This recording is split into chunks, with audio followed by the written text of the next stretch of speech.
gente vai lembrar qual que é o papel da inferência estatística, como que a gente faz, como é que ela funciona, né? Por que que vocês estão aqui fazendo esse curso, tá? Então, o progresso da ciência, ele é quase sempre, né, a ciência avança através da experimentação, né? Se a gente vê os remédios todos que a gente tem no mercado, que a gente vai na farmácia e compra, eles estão lá porque um dia fizeram um experimento e comprovaram a eficácia deles de alguma forma, né? E assim na indústria, para todo lado, são feitos experimentos, dados são coletados e, com base nesses dados que são coletados, a gente tira algumas conclusões. A gente tem um fenômeno de interesse, por exemplo, se o remédio novo, se ele vai funcionar ou não para uma determinada doença, a gente faz um experimento, né, aplica essa nova dose para um conjunto de pessoas e vê o que acontece, né? Então, a gente está interessado em tirar alguma conclusão sobre o fenômeno que a gente quer estudar, né? Esse processo de extrair conclusão a respeito de um fenômeno, a gente chama de inferência indutiva, ou simplesmente de inferência. Aqui no curso a gente não vai ficar falando inferência indutiva, mas esse é o nome que dá a esse processo, a gente tirar uma conclusão a partir de um fenômeno, a partir das observações, né? Mas esse processo, ele não é determinístico, né? Então, cada vez que você coleta dados, você vai observar algumas características, as observações, né? Os valores que você vai observar do fenômeno de interesse não vão ser os mesmos, né? Então, essa inferência, ela é sujeita a erros, né? Tem uma aleatoriedade aí que vem da própria natureza do experimento, né? Então, a conclusão que a gente vai tirar a respeito do fenômeno que a gente quer também está sujeita a essa aleatoriedade. A gente não tem certeza sobre o que a gente está vendo ali, se aquilo vale para todo mundo, né? Para a população toda. Então, essa incerteza nas nossas inferências, a gente vai medir, né? A gente vai colocar uma medida de probabilidade em cima do comportamento desse fenômeno para tentar medir a incerteza das inferências que a gente está fazendo, né? Então, distribuição de probabilidade tem um papel fundamental aqui para a gente conseguir fazer inferências indutivas, né? Inferências estatísticas. Então, a definição primeira que a gente vê é o que é população, né? População é um conjunto de itens ou eventos semelhantes que interessam para alguma questão ou experimento. Quem é o objeto do meu estudo, né? Para quem que eu quero medir determinada variável ou determinado fenômeno. Se for uma pesquisa de voto a prefeito de Belo Horizonte, a população vão ser todos os eleitores de Belo Horizonte, né? Se meu objetivo é estabelecer prazo de garantia para uma televisão modelo A de uma marca X, então a população são todas as TVs modelo A da marca X que existem e que ainda vão existir, né? A gente pode pensar em populações que são infinitas. É bem importante lembrar que a população, a gente vai definir a população quando a gente já tiver definido o problema, né? Qual é o fenômeno que eu quero estudar. Só depois eu vou saber quem vai ser a minha população. Então, a gente pode representar os valores possíveis da medida que a gente está interessado em conhecer do fenômeno, através de uma variável aleatória, né? Então, a gente não sabe, a princípio, qual é a intenção do voto das pessoas para prefeito. Eu não sei, cada pessoa que eu vou entrevistar, eu não sei, eu posso modelar essa resposta como um sim, voto no fulano, não voto no fulano, como um sim ou não. Eu posso apresentar um cartão com várias opções e perguntar para qual deles eles votam em vários. Aí seria um modelo diferente, né, de probabilidade, mas a resposta ela é aleatória e a gente vai tentar buscar um modelo que seja compatível com o fenômeno que a gente está estudando, né? No caso da prazo de garantia da televisão, que já é a variável que a gente tem interesse em estudar, ela é contínua. Na primeira, ela é discreta. Na segunda, ela é contínua. Como se comporta esse prazo de garantia, quer dizer, o prazo de garantia eu vou determinar a partir de como que é o tempo de vida da televisão se comporta, porque o meu cliente, né, que eu pego me contratar para fazer essa garantia, estabelecer esse valor, ele não quer perder muito, então ele quer colocar a garantia numa quantidade de anos que ele não vai ter prejuízo com isso, tá certo? Então, a gente vai assumir que a lei que governa essa população, em relação a esse fenômeno, essa variável específica, vai ser descrita por uma variável aleatória, tá certo? Então, do ponto de vista da estatística, a gente vê a inferência da seguinte forma: a gente tem um objetivo, a gente vai buscar informação sobre uma certa população, sobre alguma medida nessa população.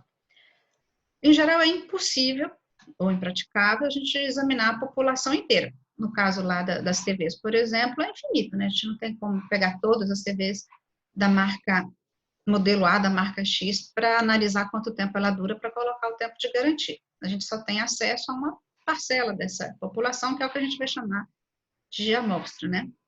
E com base nessa informação limitada, que é contida na amostra, a gente vai buscar fazer a inferência, né? Para a população inteira. A amostra é qualquer subconjunto finito da população. Qualquer subconjunto é uma amostra. Uma coisa diferente é o que é uma amostra boa da população, né? Isso a gente vai assumir nesse curso aqui de inferência, que as amostras elas vão ser bem feitas, né? Então, por isso que você tem que fazer um curso de amostragem primeiro. Vocês têm que saber fazer a amostragem para poder fazer inferência, né? Porque para que a gente vai tirar conclusão sobre o fenômeno, né? Então, a amostra tem que ser representativa da população. Como é que a gente faz isso? Como é que a gente faz uma amostra ser representativa da população? Se a gente pega uma escolha subjetiva dessas observações que vão escolher a amostra, se eu vou lá e escolho as pessoas de acordo com um critério subjetivo, fica difícil, né? A gente depois fazer inferência, porque eu escolhi as pessoas que vão participar, né? E fica... Então, eu vou poder falar que vale para aquelas pessoas que eu entrevistei, por exemplo, pesquisa de opinião, mas e para a população, né? Então, eu posso...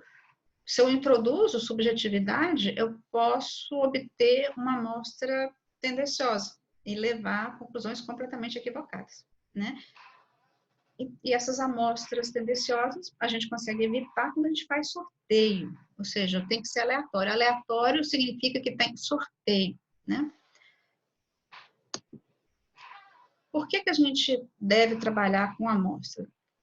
Bom, depende. Se eu tiver uma população muito pequena, uma população finita pequena, eu não vou fazer amostra. Se o meu interesse for uma população que tem 100, 200 indivíduos nela só, eu não vou fazer amostra. Eu vou lá e faço o censo, pego todo mundo, né? Mas, em geral, não é assim, né? Em geral, a gente tem populações grandes e a gente precisa fazer amostras. Por quê? Tem várias razões. Uma delas, primeira, envelhecimento da pesquisa. Se eu estiver fazendo a população toda, eu vou levar muito tempo para fazer isso. E até eu terminar de fazer isso, a variável já mudou, né? Imagina se eu estou pesquisando o valor do dólar, preço de alguma ação na bolsa, renda, desempregados. Se eu começar a fazer isso e for olhar a população toda, vou chegar no fim, a informação que eu tenho já está ultrapassada, não serve mais, né? Razões econômicas, né? A gente, em geral, sempre, né? A gente tem um dinheiro fixo para fazer a pesquisa.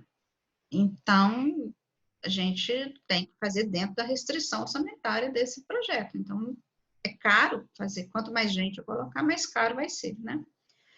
Tem limitações éticas, né? Quando experimentos laboratoriais com seres vivos, você não pode fazer com todo mundo, tem que fazer com poucos, na verdade, né? Porque são questões éticas são bastante complicadas, né? Mesmo com bichinhos, mesmo com ratinhos, tem a comissão de ética aqui da universidade, que quando o pessoal do CB, da medicina, qualquer pessoal das biológicas vai fazer algum experimento usando bichinhos, né, ratinhos, alguma cobaia, tem que submeter um projeto para a comissão de ética para ver se a comissão de ética vai aprovar esse projeto. E, em geral, são permitidos experimentos com poucos animais, né? Inacessibilidade de informação. Tá? Imagina, você precisa saber informação sobre o sangue de uma pessoa e você não tem acesso àquela pessoa, tá? Do tipo. Ou experimento para determinar o tempo de funcionamento de uma lâmpada. Então, você não vai poder pegar todas as lâmpadas, né? Você vai pegar algumas lâmpadas. Não faz nem sentido falar em pegar todas as lâmpadas. Aqui tem um desenho esquemático que eu gosto muito, que ele mostra como que funciona, né, essa amostra em relação à população. Primeiro, a gente define uma população-alvo. Eu quero saber alguma coisa sobre uma população que eu especifiquei. Por exemplo, tem um estudo que vai estar interessado em saber as condições de saúde de mulheres entre 15 e 39 anos de idade. Então, essa é a minha população-alvo. São mulheres brasileiras, 15 a 39 anos de idade, tá? E eu quero saber alguma informação sobre a saúde dessas mulheres, ou informações socioeconômicas. Então, essa é a minha população-alvo, tá? Que é uma coisa. Para eu fazer sorteio, para ser uma amostra aleatória, para eu poder fazer inferência depois, usando distribuições de probabilidade, e eu ter uma medida da incerteza sobre as minhas inferências, eu preciso de um cadastro, que a gente chama de marco amostral. Então, eu preciso de um cadastro dessas mulheres. Então, a gente pode pegar no censo.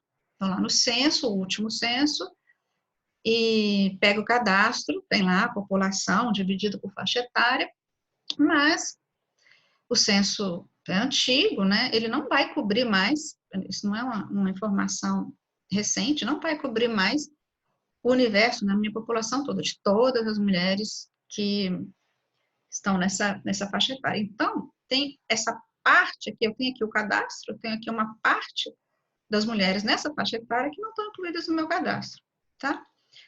Bom, então, dentro aqui do meu cadastro, eu tenho essa interseção da população-alvo com o meu cadastro. Agora, dentro do meu cadastro, eu posso ter mulheres que não vão fazer parte da pesquisa. Por exemplo, mulheres com idade fora da faixa etária que me interessa, acima de 40 ou abaixo de 15. Elas estão no meu cadastro, mas elas não são elegíveis para minha pesquisa, para o meu interesse. Tá? Então, no cadastro, eu posso ter mais, eu vou ter mais informação e menos informação.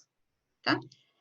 Agora, dentro do cadastro, e na minha população-alvo, tem pessoas que não são acessíveis. Tem mulheres nessa faixa etária que moram em comunidades de difícil acesso e eu não consigo chegar até elas para fazer a entrevistas por várias razões, tá?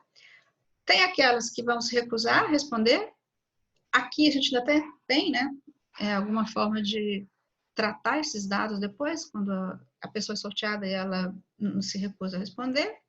E ainda tem aqueles que não são capazes de responder. Você chega no domicílio da pessoa, mas ela está doente. Ela tem alguma deficiência que não permite que ela responda o questionário. Tá? Então, no final das contas, o que a gente vai ter é esse retângulo aqui, né? Que vai ser, de fato, a população amostrada. É a população que está no cadastro, que faz parte do meu interesse, da minha população-alvo, que eu vou, de fato, amostrar. É para esse pessoal que a gente vai conseguir fazer inferências depois. A gente não vai fazer inferências para não elegíveis, para não incluídos no cadastro.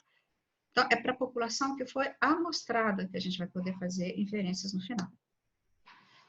Bom, os tipos de estudo que a gente tem são dois tipos. Em geral, são descritivos, que a gente está...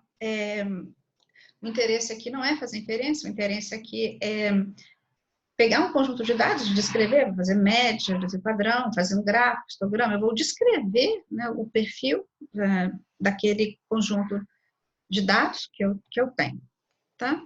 E a gente faz também os estudos comparativos. Aí eu vou fazer um estudo que me interessa saber o comportamento, vou comparar o comportamento entre dois grupos. Por exemplo, fumantes e não fumantes quanto ao desenvolvimento de câncer de pulmão. Aqui eu já vou querer fazer inferência. Né? Aqui já me interessa, vou pegar uma amostra e eu tenho interesse em fazer inferência a respeito desse fenômeno, né? Que é desenvolvimento de câncer de pulmão para pessoas fumantes e não fumantes. As fontes, né, que a gente tem, em geral, elas vêm, a gente consegue os dados de várias formas diferentes. Os estudos são, às vezes, observacionais, que não tem interferência do experimentador, né, a gente simplesmente vai lá, mede, o pesquisador vai lá e mede a variável, né, que interessa, mas ele não interfere, né? Exemplo, pesquisa de opinião. O entrevistador vai lá, pergunta a opinião da pessoa, pode ser pesquisa eleitoral, mas pode ser também pesquisa de opinião a respeito de um produto, se ela usaria um determinado produto que vai ser lançado no mercado, qual é o tipo de internet que usa, se usa TV a cabo, coisas do tipo. Eu tenho uma variável aleatória, eu tenho a minha população de interesse, mas eu vou fazer a pergunta para a pessoa, mas ela responde, eu não tenho interferência nenhuma. Agora, quando eu faço um experimento, aí sim, aí a gente vai tem interferência direta, né, no experimento. O teste clínico para avaliar o efeito de um medicamento é um exemplo, né? Eu vou separar a amostra, vou escolher de maneira aleatória quem vai receber o tratamento, quem vai receber o placebo para fazer a comparação, né? Então, o pesquisador, ele participa, né, do experimento, ele não fica só observando. Estudos transversais é quando a gente está observando os dados num determinado tempo, né? A gente está tirando uma foto do fenômeno naquele tempo. Então, eu vou fazer uma pesquisa de saber como que as pessoas usam a internet, mas eu vou fazer isso vai ser uma foto daquele momento, tá? Então, isso a gente chama de um estudo transversal. O estudo retrospectivo, a gente vai pegar dados no passado, de algum banco de dados, vai ter registro de hospitais, de entrevistas passadas, né? Então, a característica que eu estou interessada nela vai ser coletada de informações que já foram feitas. Eu vou no hospital, eu quero saber informação sobre cirurgias ortopédicas, né? Que é um banco de dados que eu já trabalhei com ele. Então, se houve ou não depois infecção, né, hospitalar. Então, a pessoa que fez coletou o banco de dados, ela não fez as cirurgias. Ela foi lá no banco de dados, hospitais, e coletou os dados que estavam lá, tá? Então, tem a parte de fazer o banco de dados, mas já está lá, o experimento já foi realizado. O estudo prospectivo, os dados vão ser coletados no futuro, né, ao longo do tempo. Eu pego vários grupos e vou observar o comportamento desse grupo de pessoas ao longo do tempo, né? Isso é chamado de estudo longitudinal ou de coorte. Um exemplo que é o projeto ELSA, né? Que é bem grande, que está olhando para a saúde de um monte de brasileiros ao mesmo tempo e está acompanhando, eu acho que já tem uns 4 anos, né? Está fazendo principalmente funcionários públicos, né? Então, estava olhando, é um estudo observacional, eu não tenho nenhum, o pesquisador ele não está fazendo nenhuma interferência, a pessoa vai uma vez por ano, eu acho, no hospital, faz um check-up, faz um monte de exames, faz um monte de consultas e esses dados são anotados, tá?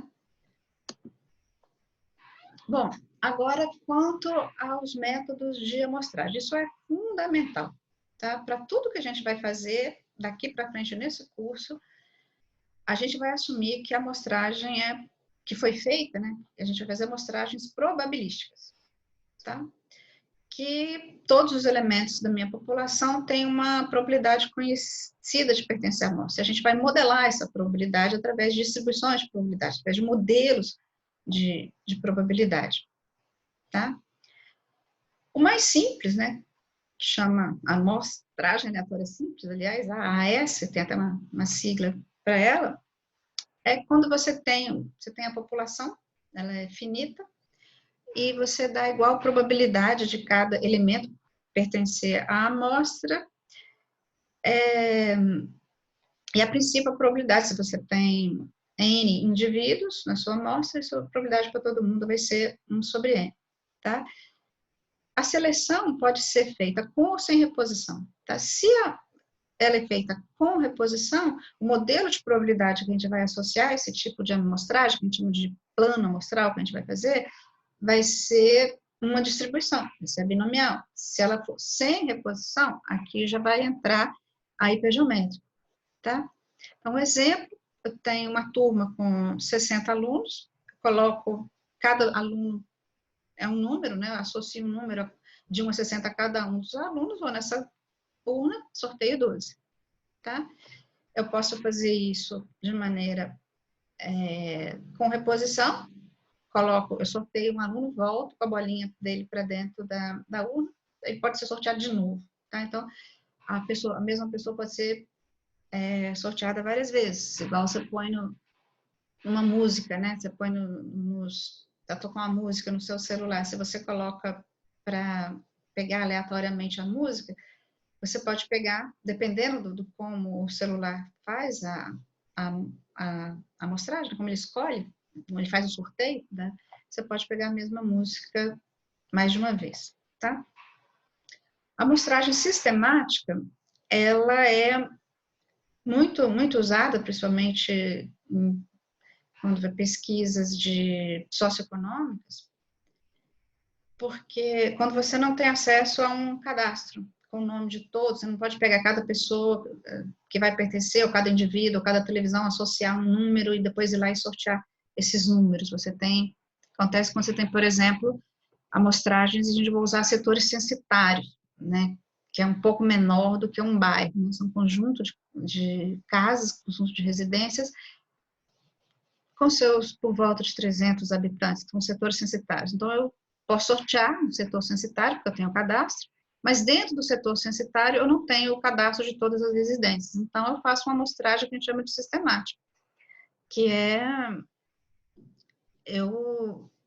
por exemplo, eu posso pegar a cada 10 casas, a cada 2 casas, eu sorteio a primeira, por onde eu vou começar, e a partir daquela primeira, eu vou sempre pegar a quinta casa depois da primeira. Então, com isso, eu não deixo a escolha para o entrevistador. Quem está fazendo essa escolha foi feita a partir de um sorteio, totalmente aleatório. Eu sorteei a primeira, assim que eu sorteei a primeira, eu sorteei a amostra inteira, né? Todas as 5 casas, que vai ter uma direção na rua, alguma coisa que a gente vai estabelecer uma ordem, as próximas, todas eu vou pegar de 5 em 5, tá?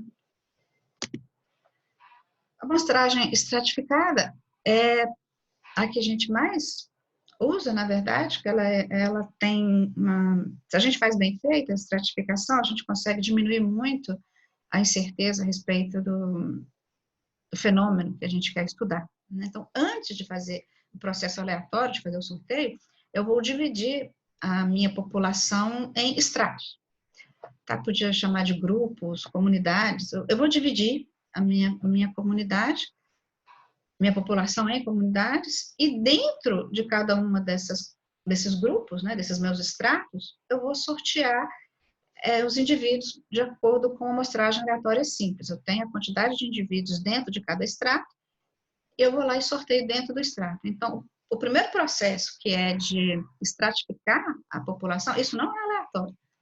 E é bastante importante, porque para a gente conseguir diminuir a incerteza, a gente tem que usar uma variável estratificadora que faça sentido, né? Então, um exemplo, usando aí as turmas também, essa mesma turma, com 60 alunos, primeiro o professor divide em 6 grupos de 10, aí depois ele faz a amostragem aleatória simples, de cada grupo eu sorteio 2. São 6 grupos, né? Então, 2 em cada um eu vou ter os 2. Tá? Então, isso que é estratificar. Quando estratificar, eu divido a população e pego indivíduos em cada um dessas subpopulações que eu faço, cada um desses grupos estratificados. Na amostragem por conglomerados, não. A gente também divide a população em grupos, a gente estratifica de alguma forma, só que a gente vai sortear alguns desses grupos. Eu não vou, dentro de cada grupo, sortear indivíduos, que nem na estratificada. Aqui eu vou pegar os vários, eu tenho lá N conglomerados, eu vou sortear alguns, tá? Sortear um número menor, tá? Como é que fica isso com o exemplo lá da sala? eu tenho os mesmos 60 alunos, né? Então, 6 filas, de 10 cada um deles, aí eu vou sortear uma fila. Tá? Na hora que eu sorteio a fila, eu sorteio todos os 10 alunos que estão nessa fila. Tá? Os outros eu não vou entrevistar. Tá? Então, quando que isso vai funcionar bem, né? Quando que esse tipo de amostragem vai funcionar bem? Quando os blocos que eu formar com a minha população forem bastante parecidos, né? Então, tanto faz. Se eles fossem iguaizinhos, bastava pegar um bloco, né?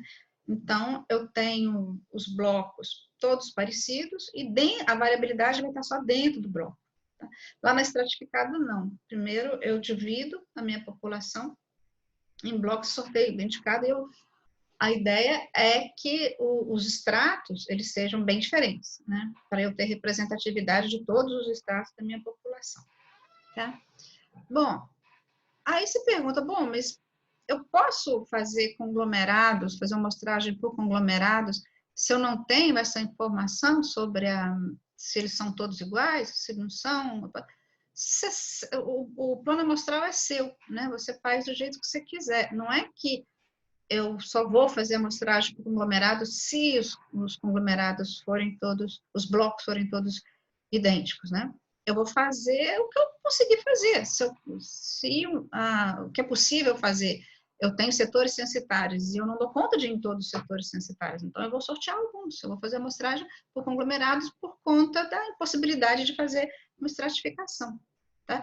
Bom, vai dar certo? Vai ficar bom? Vai depender da variabilidade que você vai encontrar lá depois, tá? O que a gente consegue garantir, que vocês veem em amostragem, é que se os conglomerados forem iguais, então a gente tem um ganho, né, na variabilidade. Não significa que você não pode usar amostragem de conglomerados se você não tiver essa homogeneidade, né, entre os... Bom, a amostragem não probabilística é quando a gente não tem como, a gente não conhece a probabilidade do elemento da população pertencer à amostra. Tá? E com isso, a gente vai ter dificuldade em fazer inferências, tá certo? E tá cheio disso, tem vários exemplos aí de amostragem não probabilística que não dá certo as inferências, tá? Então, amostragem por conveniência e amostra de voluntários. Então, os resultados, a gente escolhe a pessoa que dispõe a participar, né? A pessoa se voluntaria ou aqueles que estão fácil para mim, é o que eu consigo pegar, tá? Amostragem por julgamento, não é probabilística, né? Nem a pessoa se voluntaria, tá? Eu não sorteei a pessoa para participar do experimento, né? Em geral, quando vai fazer um novo experimento, vai lançar um novo mercado, um remédio no mercado, em geral são voluntários, né? Por julgamento, uma pessoa que está fazendo o plano, ela escolhe quem ela quer. Ela fala, olha, eu quero examinar essa escola, porque foi essa escola que a gente fez um tipo diferente de trabalho, de construir um material didático, então eu estou interessada em saber o que aconteceu com aquela escola. Então, a amostra, o avaliador, né, a pessoa que está fazendo, o amostrador, ele escolhe por alguma razão. O julgar que são mais representativos de acordo com o critério que ele usa, é totalmente subjetivo, né? E a amostragem por cotas, a população é dividida em grupos e a cota, né, eu vejo na população qual que é a proporção daquele grupo, sei lá, 5%, se eu pego, por exemplo, pelo censo, vejo no IBGE qual é a proporção de homens entre 20 e 25 anos com escolaridade até o ensino médio, por exemplo. Vai ver qual é a proporção desses homens na população e na minha amostra eu repito essa proporção. Né? Se são 20% lá, então na minha amostra também são 20. Se eu vou entrevistar 100 pessoas, eu vou pegar 20 nessa classe, né? Que é nessa subpopulação que eu dividi, tá? Bom, mas aí acabou, aí não tem mais sorteio. Eu chego para a pessoa vai fazer a entrevista, ó, você vai ter que entrevistar 20 pessoas, 20 homens entre 20 e 25 anos com até o ensino médio, tá? Com a escolaridade de ensino médio completo, por exemplo, tá? E a pessoa se vira. aí a pessoa, o entrevistador é que vai escolher quem que é a pessoa dessa classe que ele vai entrevistar. E aí entra os vieses, né?